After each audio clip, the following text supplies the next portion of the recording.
Um erro que as pessoas têm sobre o Naruto, que hoje em dia já está diminuindo, é que ele é um péssimo estrategista. E eu diria que ele é mesmo. Ele não é um extraordinário estrategista, pelo menos na maior parte do tempo, mas ele tem o seu quê de batalha bem feito ali. Mesmo que ele não chegue perto de personagens geniais nesse quesito, como Kakashi, Tobirama, Deidara e outros, o Naruto ainda assim cria estratégias que só ele poderia fazer, exatamente porque ele é o Naruto.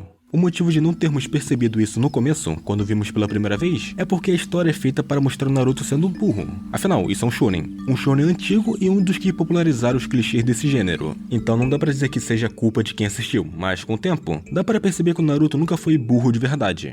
Ele só não pensa como os outros, acho que é por isso que ele é tão único nessa questão. Mas enfim, já deu pra entender. Mas o que é o Ki de batalha? Porque Ki de batalha pode ser levado para várias áreas, seja análise de inimigo para descobrir os pontos fortes e fracos deles, planejamento a longo ou curto prazo, coordenação de equipe, criação de armadilhas, enganação, criatividade, adaptação em batalha, enfim, tem muitas coisas. Falando de maneira fácil, seria a capacidade tática, que é a capacidade de entender o ambiente da batalha para tomar decisões inteligentes e executar essas decisões com ações. Apesar desse último estar mais relacionado à técnica, dá pra colocar junto como um complemento.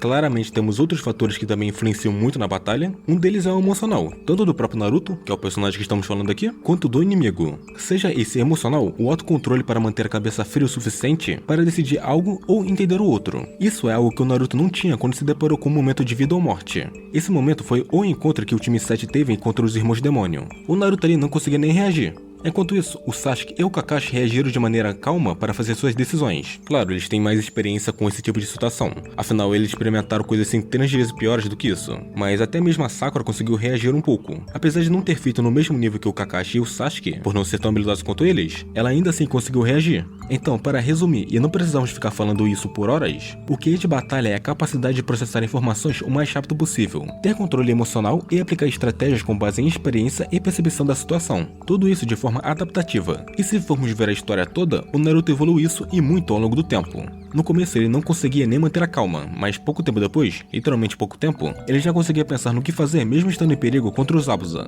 E anos depois disso, ele ainda lutou contra um morto-vivo imortal que absorveu as bijus, e mesmo assim manteve a calma, tendo a vida da humanidade nas mãos dele. Então foi uma grande evolução que tivemos. Se já deu pra entender o que é inteligência de batalha, dá pra ir pro ponto principal do vídeo, a inteligência de batalha do Naruto. Eu vou passar pelas lutas que ele teve e extrair alguma coisa de lá, seja o momento em que ele foi inteligente na luta ou em que ele foi burro. E bem, a primeira luta, que não é uma luta, foi contra o Kakashi lá no começo. Apesar de ter sido um teste e, entre aspas, um treino do Kakashi com o que depois seria o time dele, dá para extrair algumas coisas do Naruto aqui. E também falar um pouco do que ele deveria e não deveria ter feito, porque aqui ele teve um erro atrás de erro. A primeira coisa foi literalmente ele mesmo ficar na frente do Kakashi. Se fosse um clone, seria melhor e até faria sentido, porque ele poderia usar o clone para ver como o Kakashi agiria. É até estranho isso nunca ter sido usado dessa maneira desde o começo, porque o Naruto só vai usar os clones dessa forma, mais inteligente, lá pra frente. Mas enfim, o Naruto nessa parte tem uma sequência de ideias ruins para chegar numa boa e errar logo depois. A ideia de ter mandado um clone segurar o Kakashi tinha sido até elogiada pelo Sasuke. E bem, se fosse contra um oponente mais fraco, isso até poderia ter dado certo. Mas logo em seguida, ele tinha caído em um simples jutsu de substituição, e 2 vezes seguidas no mesmo tipo de armadilha, tendo literalmente uma armadilha na armadilha. Aqui o autor realmente forçou a burrice do Naruto de ter caído nisso. É até estranho, porque como o Naruto sempre fugia de ninjas antes, ele deveria ser mais malandro e astuto. Mas bem, vamos logo pra parte onde Naruto demonstra o primeiro grau real de inteligência em combate, que é quando se encontra com os Zabuza pela primeira vez, lá na missão do Paz das Ondas. Não é preciso dizer muito pra ver que essa ideia dele foi genial, porque nesse mundo, pelo menos no começo de Naruto, um ninja, mesmo que seja mais fraco que o outro, ainda tem chances de vencer, ferir ou enganar o inimigo, desde que seja inteligente o suficiente para isso ou ter uma ideia criativa. Por exemplo, se o Naruto tivesse um plano de nível suficiente para derrotar o Hiruzen, ele ganharia, podendo esse plano ser simples ou complexo. A única coisa que importa é que esse plano funcione, por isso que o plano dele contra os Zabuza deu certo. É um plano simples, já que o jutsu de transformação é fácil, arremessar kunais também é fácil para ninjas que nem eles, e a única coisa que foi realmente difícil nesse plano foi a habilidade do Sasuke para jogar aquela shuriken gigante, o que é mérito dele. Mas o maior mérito vai pro Naruto, por ele ter feito essa ideia naquela situação onde o sensei deles, que era o líder, tinha sido pego e estava desesperado por não poder ajudar os companheiros. Mas supondo que a transformação shuriken que o Naruto fez conseguisse ferir os Zabuza, ele também poderia criar vários clones, transformar eles em armas e jogar contra os Zabuza. Mas essa esperteza dele acaba bem rápido, já que quando tem a segunda luta contra os Zabuza, quando o Haku luta junto, o Naruto faz aquela apresentação extravagante dele, e usando da mesma ideia de antes, esse Naruto poderia ter sido um clone das sombras. Faria até sentido, já que ele aparece no meio da fumaça. Agora, só pra ficar repetindo o motivo do Naruto ter entrado dentro do domo de gelo que o Haku fez, eu realmente não sei porque ele só não usava o jutsu de substituição. E não dá pra argumentar que eles não tinham nada do lado de fora, porque pouco tempo antes, tanto o Naruto quanto o Zabuza quanto o Haku usaram shurikens ou agulhas. O Naruto também poderia ter usado os clones dele para poder trocar de posição com ele, da mesma forma que o Sasuke poderia ter feito o mesmo com os clones do Naruto, ou até usaram centenas de clones para encher aquele espaço todo, ao ponto do Haku não conseguir se mover lá dentro e ter que desfazer o jutsu, ou até o próprio domo explodir de dentro para fora. Seria tipo o que ele fez com aquela serpente gigante que tinha na Floresta da Morte. Ele usou vários clones para explodir ela de dentro para fora. Essa ideia pode ser só uma obsessão minha mesmo, porque eu gostaria de ter visto Naruto usando um dos poucos recursos dele de forma mais criativa nas lutas. Pelo menos essa é a minha ideia. Se um personagem tem poucas habilidades para usar, faz sentido essas mesmas habilidades serem usadas de outras maneiras que ajudem ele. Pode ser também que o Naruto teve a história dele escrita de uma maneira que seja a de um protagonista em crescimento. Então ele vai crescendo devagar ao longo do tempo enquanto entende mais de si mesmo. Mas ainda acho isso estranho, por causa da esperteza que o Naruto tem, já que ele se destaca pela improvisação e pelas ações dele. Isso até combina com a ideia do Naruto ser como uma raposa esperta. Como por exemplo, quando ele aparece para ajudar o time dele contra o Orochimaru. Ele entende bem rápido o que o Orochimaru poderia fazer depois que o Sasuke entregasse o pergaminho para ele. Outro exemplo foi contra o Kiba. Esse foi o momento onde ele usou o pouco que tinha naquela situação para ganhar, e foi bem inteligente o que ele fez aqui. Ter se aproveitado do que o próprio inimigo usou para poder enganar ele é algo bem pensado, principalmente quando ele confunde o Kiba ao ter feito camadas de transformação, porque ele primeiro se transformou no Akamaru e depois no Kiba, para que quando ele se destransformasse, ele voltasse como Akamaru e não como Naruto. E essa mesma forma de pensar, de usar o pouco que tem para criar algo inesperado, volta a aparecer de novo contra o Neji, já no final do Exame Chunin. E dá pra ver que ele tinha uma capacidade de entender o que estava acontecendo ao usar as informações que tinha. Como os golpes do Neji podiam acabar com o fluxo de chakra dele, ou impedindo de controlar chakra, ele precisava se manter distante. Por isso ele usou os clones. Algo ruim mesmo foi que ele não tinha forma de atacar de longe que não fosse apenas shurikens e kunais, que não iriam adiantar no Neji de forma alguma.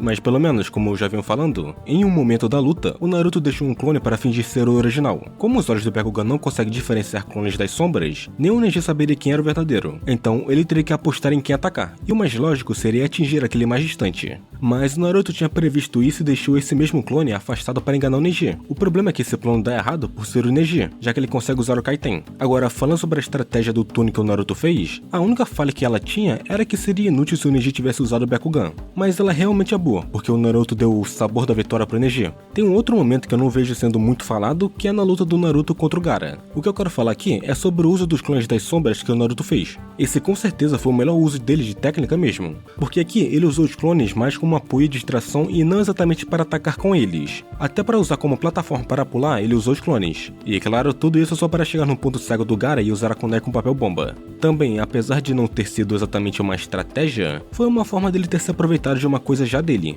que é o fato de usar 100% da quantia absurda de chakra dele para criar centenas de clones e ir pra cima do Gaara. E bem, em um momento onde você não tem tempo para criar planos a todo momento, o melhor é usar poder bruto mesmo, que, convenhamos, combina mais com o Naruto. Apesar que para aprender o Rasengan, ele teve que fazer o oposto, já que isso exige mais controle e técnica. Mesmo que nos 3 estágios ele tenha tido dificuldades para formar e aprender o Rasengan, o Naruto ainda teve que, no final, criar um clone para ajudar nisso.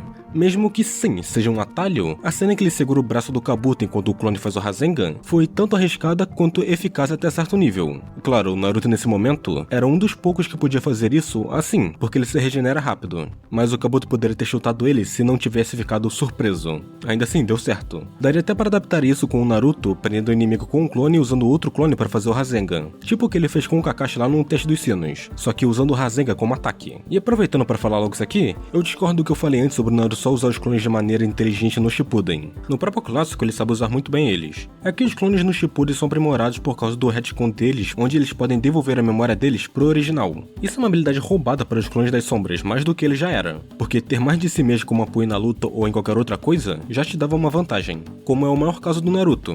Por causa de toda a sua quantia de chakra, ele consegue criar clones o suficiente, mais do que o suficiente na verdade, para criar uma corda dele mesmo. Igual fez contra o Sasuke lá na primeira luta deles no Vale do Fim. Ele consegue pegar o Sasuke e jogar ele longe ao usar os clones como ajuda. Então isso é bem versátil por si só não foi explorado da melhor maneira, porque daria pra fazer muita coisa. O Naruto até mesmo poderia ter sido um personagem mais focado em taijutsu, ao invés de ter um poder bruto e puro em tudo. A partir daqui, no Shippuden, não temos estratégias com planos onde Naruto precisou de várias camadas para poder dar certo. Eu diria até que ele foi bem mais certeiro no que queria fazer nas lutas, mas isso parece ser devido ao fato dele ter amadurecido e melhorado suas habilidades. Diferente de personagens como Kakashi ou Shikamaru, que são os melhores exemplos, o Naruto não é um lutador que prioriza planos bem elaborados nas batalhas. Ele cria e usa um ou outro plano no meio da luta e pronto. Mas isso só se aplica a planos, não ao uso do que ele tem, porque temos coisas bem interessantes no Shippuden, que não estão só no arco do Pain, mas espalhadas por toda a obra. Logo no começo do Shippuden mesmo é um desses exemplos. Apesar de ter sido bem rápido, o que ele fez no teste dos senos que o Kakashi refez com a Sakura e o próprio Naruto foi, como a Sakura diz, fantástico. Como o Naruto não podia se mover no ar, ele usou um clone para poder fazer isso. E tem outro momento que, apesar de ser um pouco idiota, mostra o Naruto se aproveitando do próprio Kakashi, que seria a obsessão dele pelo Icha Icha. Claro, isso só funcionaria num momento como esse. Em uma situação séria, isso não adiantaria. Mas o que importa é que o Naruto ia contar pro Kakashi o final do livro para distraí-lo e fazê-lo parar de usar o Sharingan. Assim ganharia tempo para roubar os Gizos. Outro uso inteligente dos clones foi quando o Naruto conseguiu pegar o corpo do cara que estava caindo. Ele também, logo depois, usou os clones para aumentar o impacto de queda do Deidara, e no mesmo movimento, o prendeu no chão. Com isso, o inimigo não pôde fugir e o Naruto original ainda conseguiu acertar ele de novo. Algo simples, mas bem pensado. Agora, contra o Kakuzu, o nível de uso e inteligência em combate do Naruto realmente fica evidente. Diferente das lutas anteriores, você percebe claramente, e até o próprio Kakashi nota, o quanto o Naruto evoluiu no uso dos clones. Mesmo errando na primeira tentativa de usar os clones e o Rasen Shuriken, na segunda vez ele mostra um plano que lembra o que fez com o Neji no Exame Chunin. Só que, em vez de um soco, aqui seria o Rasen Shuriken. Ele basicamente usa os clones como distração para que o Kakuzu não descubra quem é o verdadeiro. Assim, deixa um dos clones na posição mais óbvia, enquanto o original se coloca na situação perigosa para atacar. Em contraste com tudo que veio antes, o arco do Pain é, acredito que para todos, o auge da inteligência do Naruto. Mesmo que ele tenha recebido informações através da Katsuyu, ele ainda precisava fazer algo com elas. Ainda mais porque, antes de aprender o modo sábio, ele não tinha qualquer chance contra os Pains. E até mesmo com o modo sábio, ele não teria chance se o Pain lutasse a sério. Mas, como não foi o caso, o Naruto fez o máximo possível. Ele primeiramente criou um plano usando uma cortina de fumaça para que nenhum dos Pains o visse fazendo qualquer coisa, incluindo a transformação do Rasen Shuriken para se auto-lançar contra eles e enganá-los. E o Rasen Shuriken verdadeiro vinha logo atrás, já que no primeiro era apenas um falso para distração. E também, o Naruto vinha de cima para destruir um deles direto. Para isso ser perfeito, só faltava o Pain do Caminho Deva não usar seu poder de repelir contra o Rasen Shuriken, porque assim, seriam 3 caminhos de uma vez só. Mas mesmo que não tenha dado certo, a ideia que o Naruto teve depois de ser pego por um dos Pains foi bem improvisada, e nem era um ataque em si. Ele só fez um dos Pains absorver energia natural para transformá-lo em um sapo pedra. E depois de perder o controle, obviamente não teríamos qualquer tipo de plano dele, já que ele estava atacando por instinto. Só depois, quando volta ao controle normal dele, com a ajuda do resquício de chakra do Minato, o Naruto ainda fez uma estratégia que usou antes, que é a de usar um clone transformado em um Rasen Shuriken para logo atrás dele vier o Rasen Shuriken normal. Mas ele também usou os clones aqui. E, incrivelmente, o Naruto tinha uma contramedida se esse plano desse errado, que era as centenas de clones que ele disfarçou de pedra para tentar acabar com a luta contra o Pain mais uma vez. E mais uma vez, isso não dá certo. Parece que todos os planos dele começaram a falhar nesse ponto. Só pra tudo terminar com ele usando os clones como impulso para acertar o Rasengan no Pain e não deixar o tempo de recarga do poder dele voltar. Essa ideia até já tinha sido usada antes, que foi contra o Sasuke lá no Vale do Fim. Para poder se equiparar à velocidade dele por um momento, ele usa um clone para pegar impulso. É uma pena que daqui até o final, na guerra, nós só temos pequenas partes espalhadas das ideias do Naruto ao longo do final da obra do que algo construído do começo ao fim, como foi o caso da luta dele contra o Pain. Então vou dar uma passada rápida aqui pelas ideias dele, já que eles são só momentos mesmo. E bem, eu acho que o primeiro momento desse tipo seria na luta dele contra Kurama. Ele tinha usado diversos clones para criar vários Odamas Rasengan maiores que o normal. Apesar de não ser exatamente para derrotar a Kurama, o objetivo era mandá-la para longe enquanto usava força para ganhar o cabo de guerra de chakra que eles estavam fazendo um contra o outro.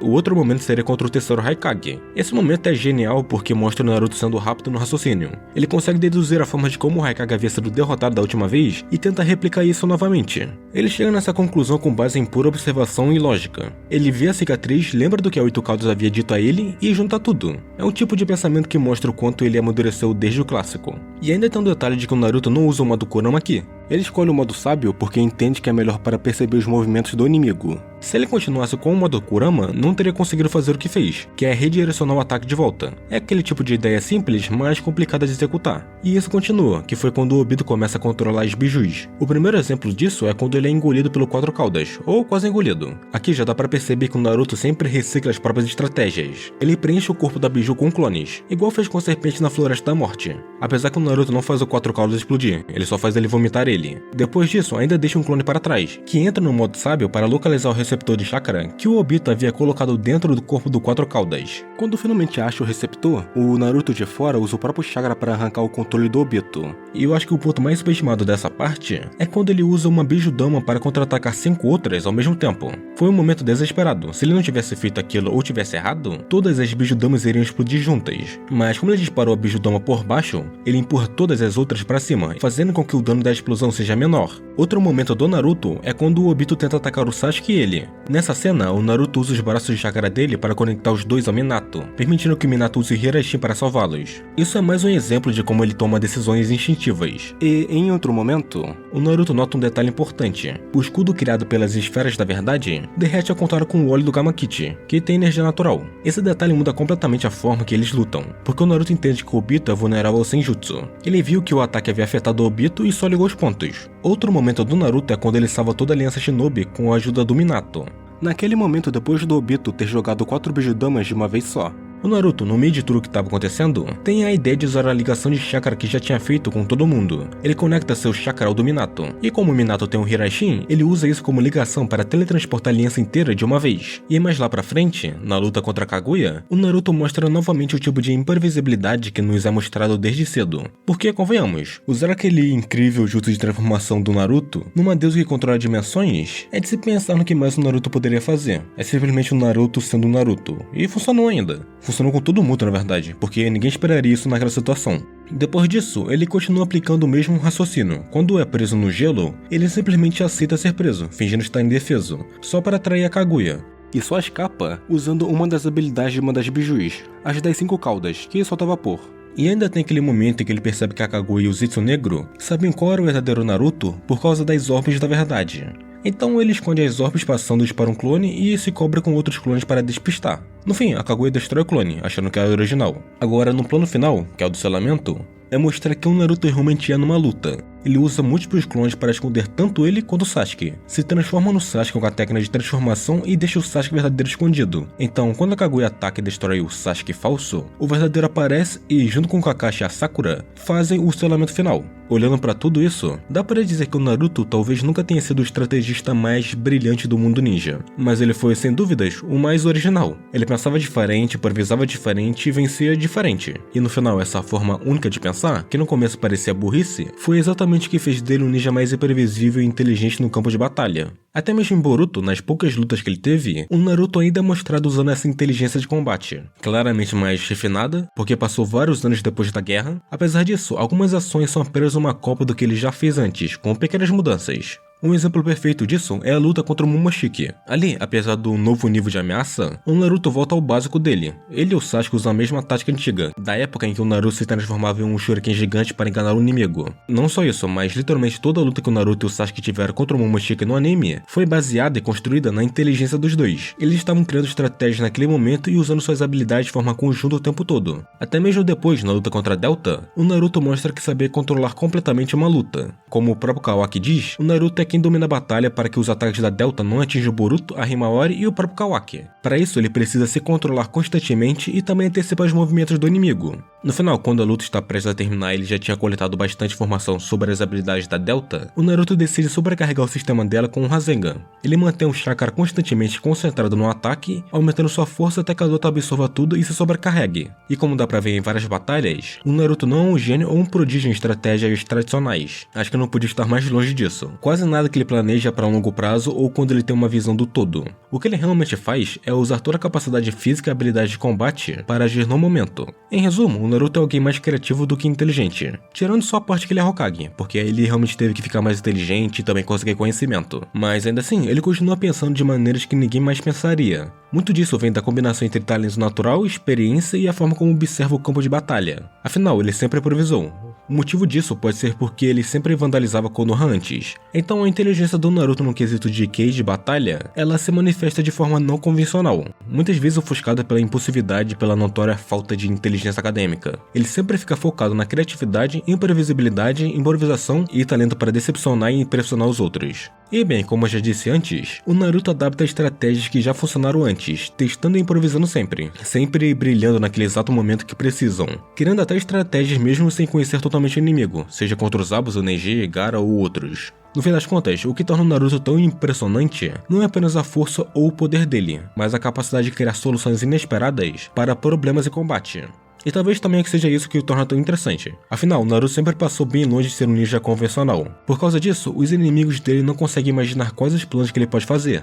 Curta, se inscreva, compartilhe, obrigado por assistir e nos vemos em outro vídeo.